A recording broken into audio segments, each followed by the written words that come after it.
Hello, my wonderful people. Good morning, good afternoon, good evening, good night, depending on your time zone or anytime you are coming across this platform, Linda's TV show.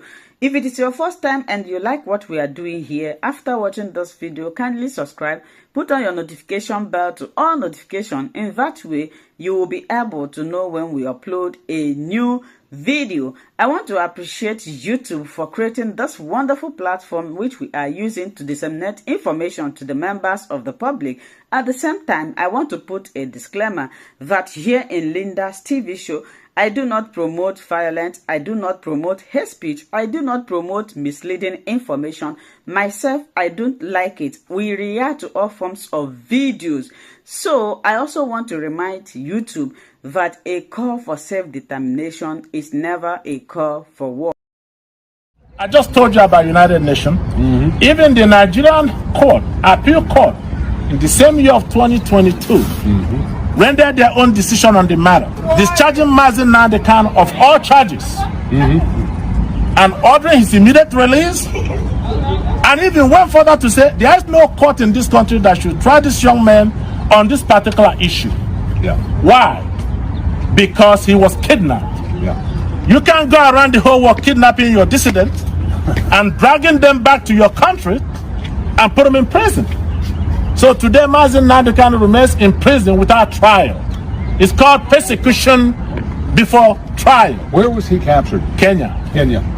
Yes. So outside of the country, was kidnapped, brought back into the country, tried by the very people who are guilty of offending him.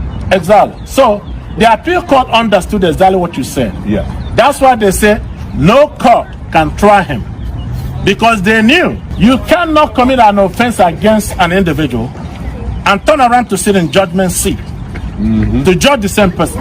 It's like a rapist trying his own victim, or prosecuting his own victim. That's exactly. You're the one that committed the crime. So my conversation with Bruce Feàr this morning, he said that Nnamdi Kanu should be in a position to prosecute Nigeria for enforced disappearance of his person and extra renditioning him back to Nigeria. Blindfolded, brought back home. That is an international crime. And Nigeria should stand on trial, not Nnamdi Kanu. American military veterans of Igbo descent, Avid. I'm here today with rising sons and ambassadors for self-determination. We're in the state capital to bring our concerns to the American folks that Nnamdi Kanu need to be released now. A lot of people have talked about him being unjustly incarcerated for nothing. He is not the problem of Nigeria. If anything, he's the solution to solve Nigerian problems. We're asking President Tinubu, just like we asked President Buhari, that got him in the first place, to release him. They have not done anything to anybody. On this note, we are reminding the world about what happened in January 2017, when inauguration of Donald Trump was celebrated in Port Harcourt, and the Nigerian government shut down and killed over 27 young youths of Igbo descent, IPOB young stars, for doing nothing but cheering up the president of their choice. This happened and nobody have been brought to account for that. We are asking that the government of the United States under Donald Trump, president, to look into that massacre, because it was democracy that was being celebrated, and those youths were happy, rejoicing that such a good thing happened, and the military went and killed them all like chickens. We continue to ask, what is it that you're holding Nnamdi Kanu for? And we believe, as a British citizen, the British government's hand is in it, because Nnamdi was discussing about the atrocities they're doing in Nigeria. They don't want any development in Nigeria. Everything that we are doing is what Nnamdi was preaching on, and everything he have said before have happened today, and it's still happening. The jihadis coming in to work for the British government and to be killing people, the Fulani herdsmen, the terrorists, and that's what they are, killing people, trying to displace indigenous people, trying to take their lands from them, land grabbing. We want the world to look into it, more especially the United States government. For one thing, if nothing is done, once these jihadis get hold of the southeast the Christians that they're trying to exterminate, they will have hold of the sweet cool. And once that happens, the next thing will be to challenge the United States and even the Britain that is encouraging them to do their bad deeds. So, Father, I've heard that a Nigerian government official, the Inspector General of the DSS, Department of State Services, has said, Nigerians, defend yourselves from the terrorists and the bandits, end quote. So, Father, as a minister of God, do you support self-defense, especially where it may lead to the killing of your assailant?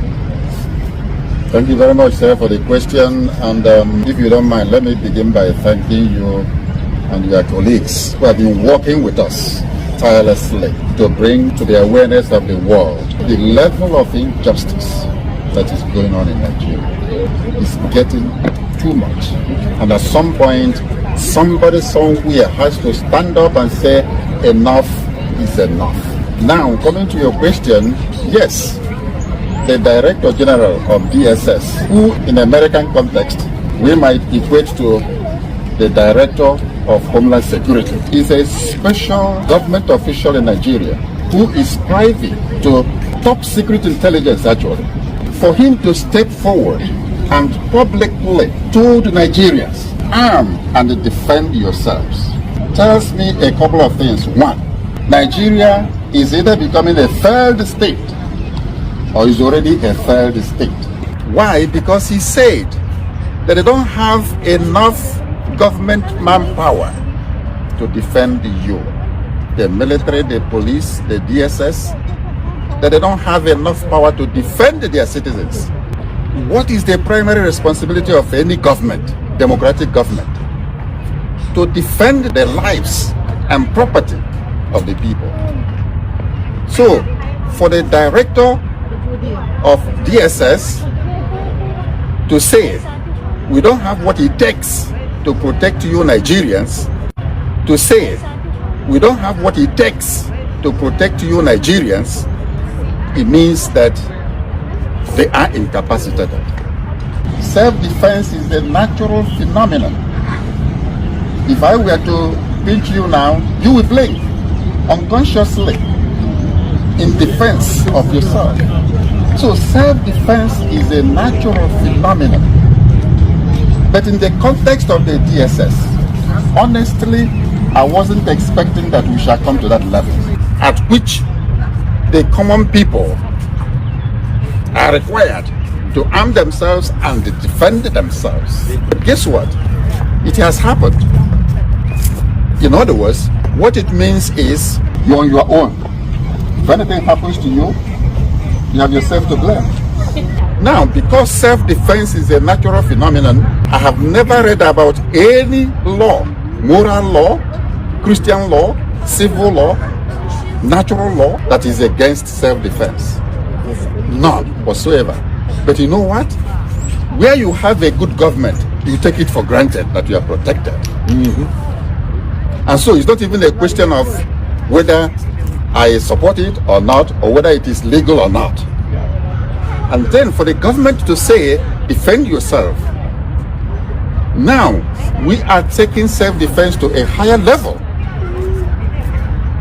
The level of you have to do everything possible to protect your life. Your life is the most precious gift God has given you. Very, very precious. God has given us a precious life to take care of, and we should guard it judiciously.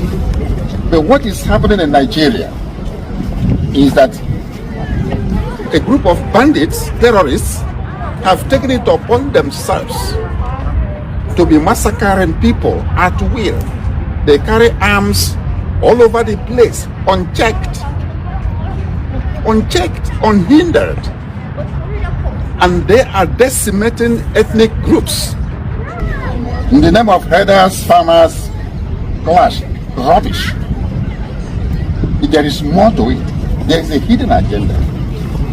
And that is ethnic cleansing and religious persecution. That is what has been going on. At this point in time, I will actually go the extra mile to advocate for self-defense. And people should defend themselves. And I'm asking my people, You cannot waste the life, precious life God has given you. You must defend it, because there's nowhere. It has come to that. If the government tells you to defend yourself, defend yourself. That's what I will tell my people. And then I will ask our brothers and sisters in diaspora, especially here in America, who are from Igbo descent. Igbos here in America and Europe, organize yourselves, raise money, and make sure that your respective communities at home are protected. Have a very working vigilante groups, and make sure that your communities are protected. The time to pretend that everything is okay back home in Nigeria is gone and may never come back until that country disintegrates. Because honestly, a failed state, the only solution to a failed state is disintegration. To your thanks, O Israel. Everybody should go and take care of themselves. From the local communities, maybe to the regional level. And guess what? This is exactly what Mazi Nnamdi Kanu has been preaching for more than 10 to 15 years. That these people are coming. These are mercenaries sponsored by the Fulani hegemony to decimate the rest of the ethnic groups in Nigeria. And the government has done little or nothing to stop them. And to our greatest embarrassment, or even being fair to them, they have now told us officially that there's not much they can do. So, Bruce Fine, as a constitutional lawyer and the International Council for Mazi Nnamdi Kanu, and you visited Nigeria many times. Your client has served over 5 years in prison. What is Mazi Nnamdi Kanu's current situation, and how has the current state of the Nigerian Constitution and the rule of law affected Mazi Nnamdi Kanu's freedom? Well, thank you for that wonderful question. We're really gathered here today to pay homage to Nnamdi Kanu and his unsurpassed courage that has given the Biafrans hope, which is what sustains a people and moving forward towards justice. Nnamdi Kanu was victim of a crime. Crime perpetrator was the nation of Nigeria. In 2021, he was kidnapped and tortured in Kenya. He was then returned to Nigeria, where he's been denied a trial for now over 4 years.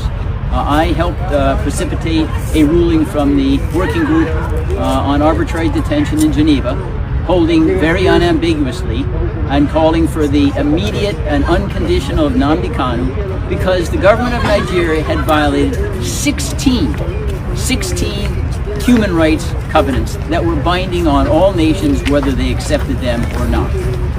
The Nigerian government has flouted that decree now for almost 3 years. Nnamdi Kanu remains in isolation.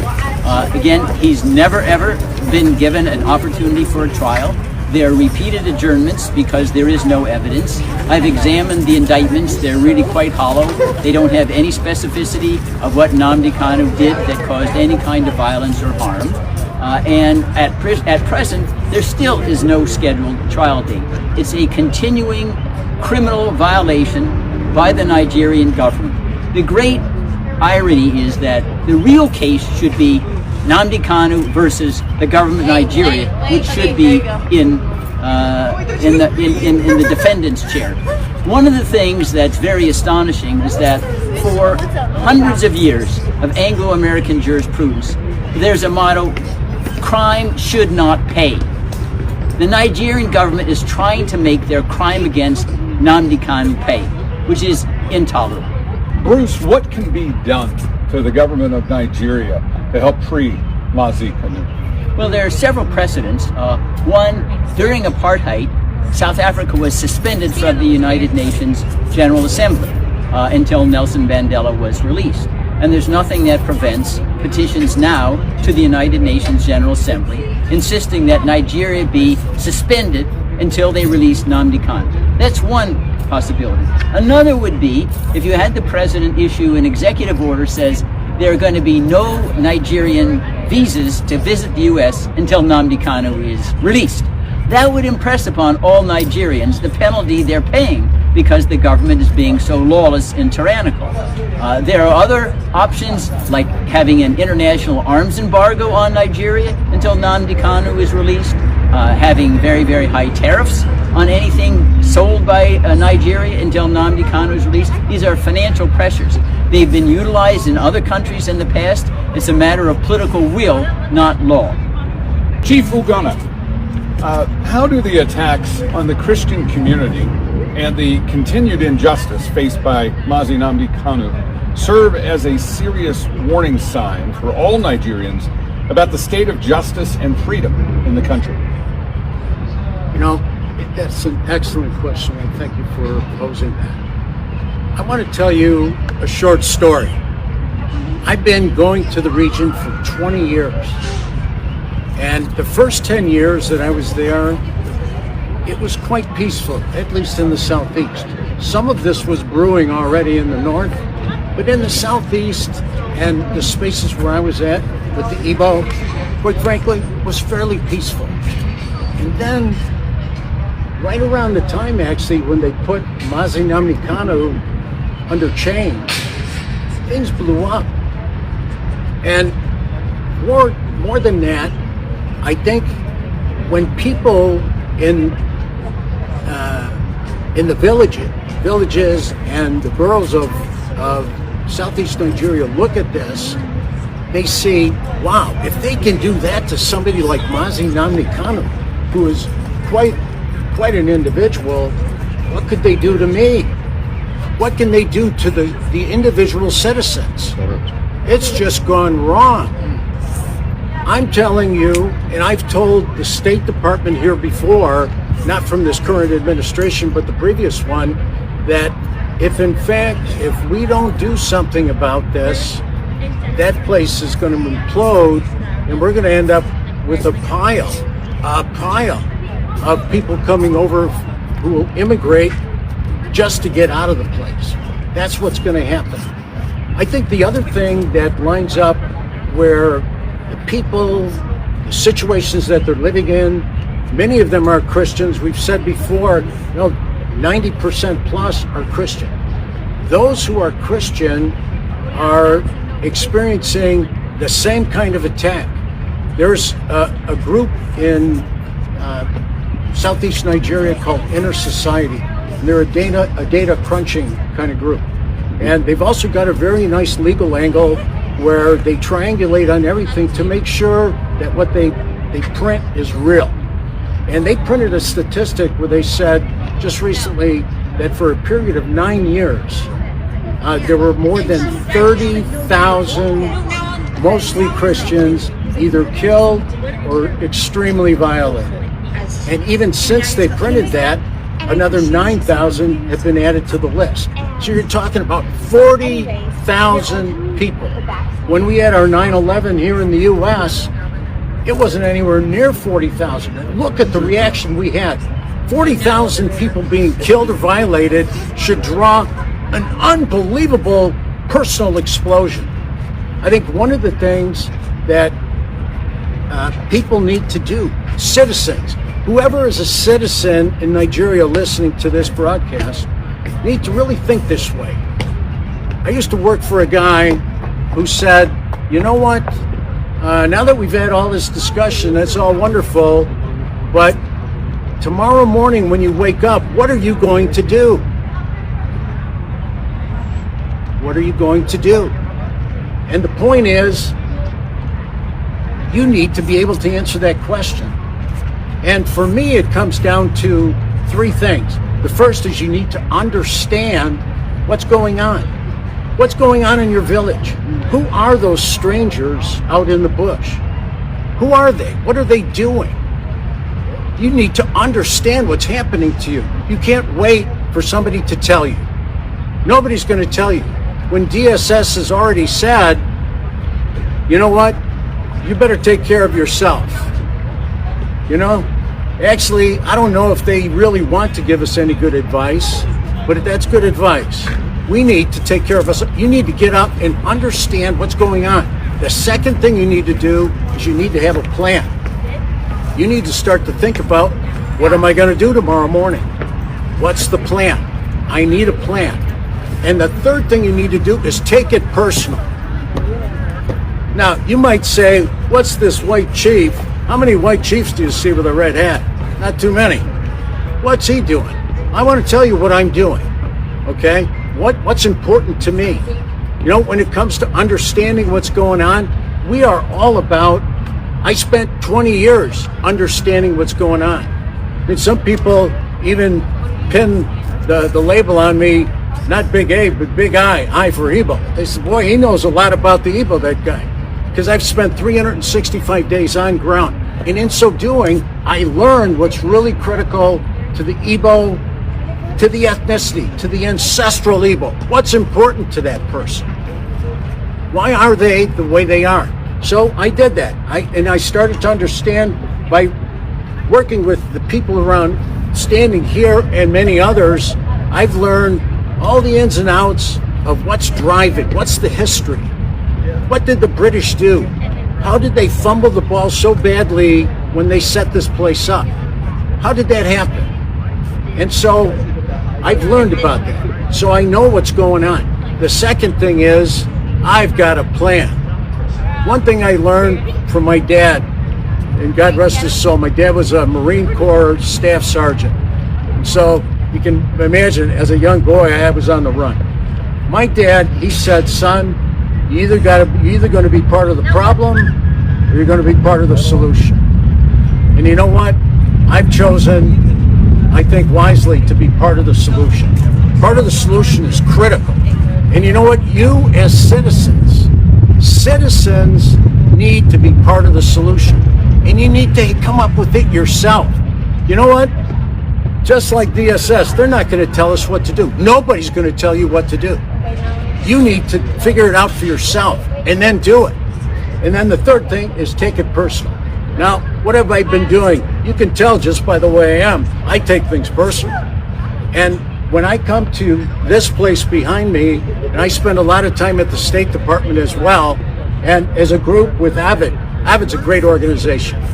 Avid, with that group, we've spent a lot of time in the halls of Congress, knocking on the doors, talking with people. When we're with those people, what we're doing is we're taking them through the same 3 steps. United States government, you actually don't understand what's going on in Africa. Listen to us. We'll tell you what's going on. It's an ancestral place. And what happens is when they abscond with somebody who's iconic in the society. I mean, Nnamdi Kanu is iconic. When they put somebody like that in chains and just throw away the key, which they've done. They've thrown away the key. We should be taking that personal. And once again, if they can do what they're doing with him, they're doing with us, and that's when the 40,000 Christians that they've got on the run. There's another little bit of data you ought to know about. You know, all the people, and I bet there's hardly anybody in the region who hasn't been personally touched by a disappearance. You've got family, friends, fellow villagers who've been absconded with. They've been stolen. Everybody knows what I'm talking about. You know what's going on. Well, what happens is we need to tell the people in these powerful places, because they have a lot of control. I think you've heard quite a bit of wisdom about what the U.S. government can do. But for sure, the U.S. government needs to understand that if these 3 questions don't get answered, also by the United States, understand, have a plan, and take it personal, one day it will come to our shore. One day that place will just turn into a mess.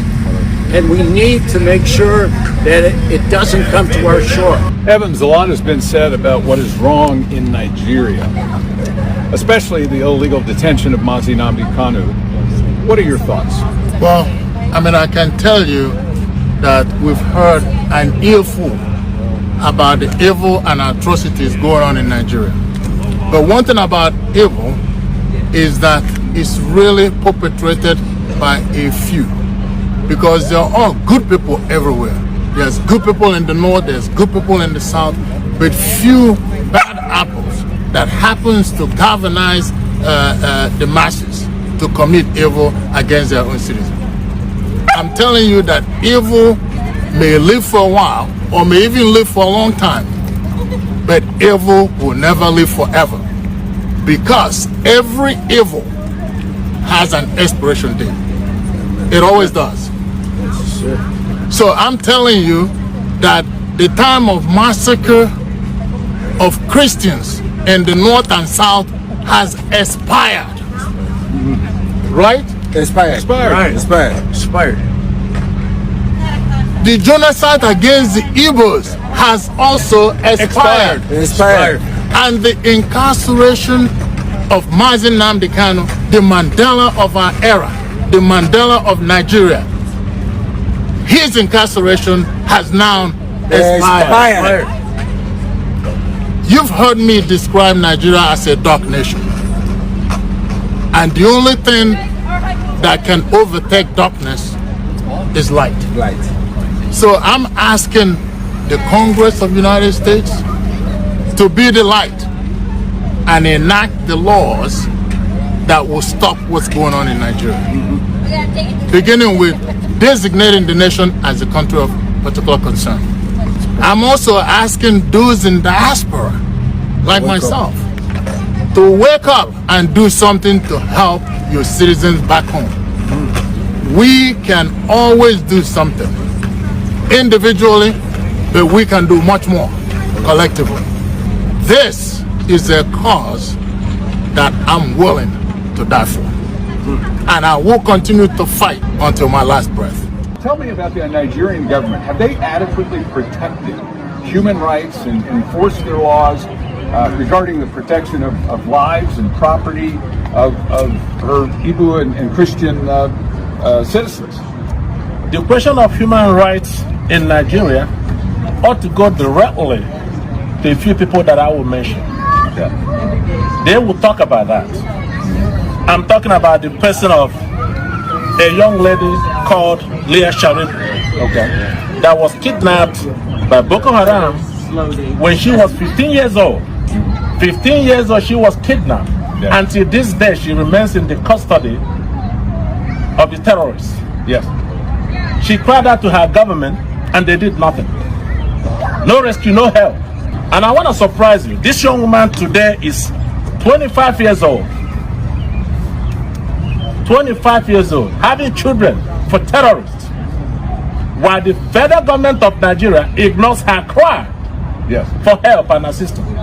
So you ask Leah Sharif about the fundamental human rights in Nigeria, and she will tell you the rest of the story. Another person that is worthy of note is another young lady by the name Deborah Samuel, a young college student in Shangari College of Education, Sokoto, Nigeria. This young woman was stoned to death in broad daylight while people stood and watched, while the government stood and watched. The army and the police, all the security apparatus, they stood and watched an innocent girl mowed down in broad daylight, and her body was set ablaze. Chances are this young woman was still alive while she was in flames. Things that you cannot bear as a father, as a brother. These things are happening in this country called Nigeria. And people expect us to be proud of the country. That's why we're here to talk to lawmakers over here, those that will listen, and I'm glad that they're paying attention. They're taking note. What do you wish that the lawmakers would do first? First of all, back during the days of the Trump administration, Nigeria was in the list of CPC country of particular concern. Then the new administration came in under Joe Biden, and they were taken off.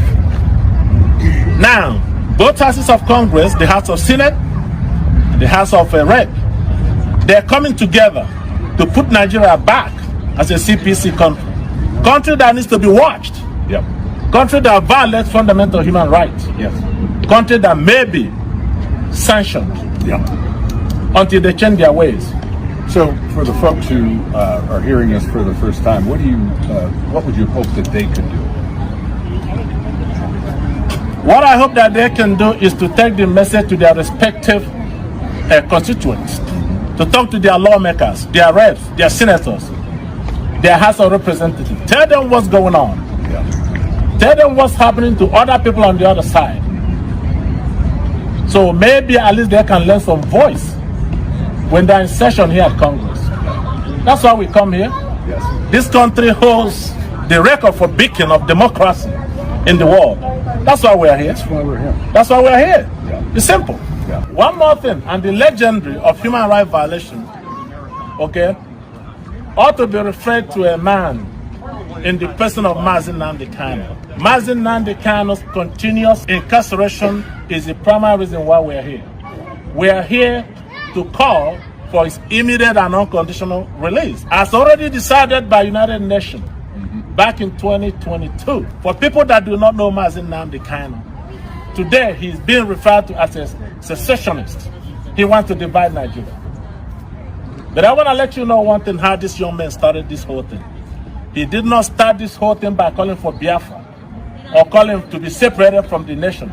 He started in the year of 2012 and 2013 in London, on the streets of London, calling for one Nigeria, for unity, for the government to pay attention to the suffering of the people. The children are suffering. There's no job, unemployment everywhere. Our young people has taken up to criminality. So Nnamdi Kanu saw this and he began to preach, to talk about it. He wasn't calling about secession. He wasn't calling for Biafra. He was just a devoted citizen of the country. Well, seeing that felt a deaf ear, so he began to call for a referendum. What is a referendum? An opportunity for men and women, citizens of a particular country, to come together lawfully and decide their self-determination. Decide who to govern them, to elect government over them.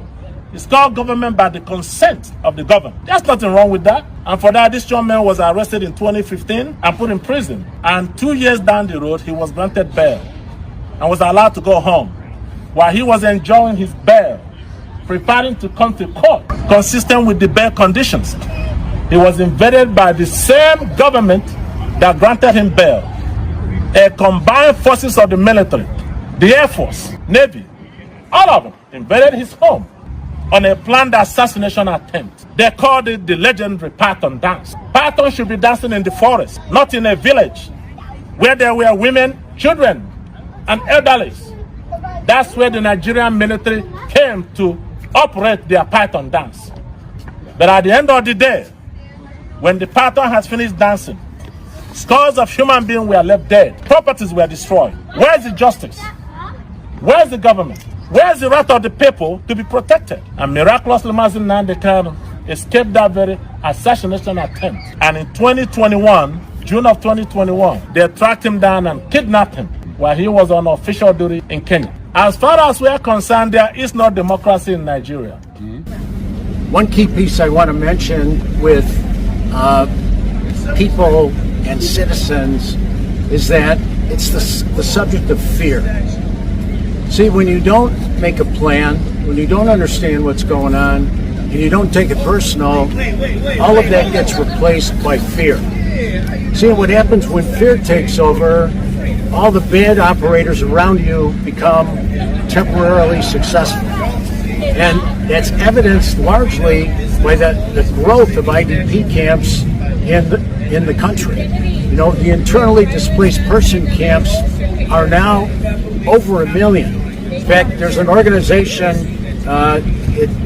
they publish a thing called an IDP Atlas. And in the Atlas, they quote that 1.34 million people are now in camps.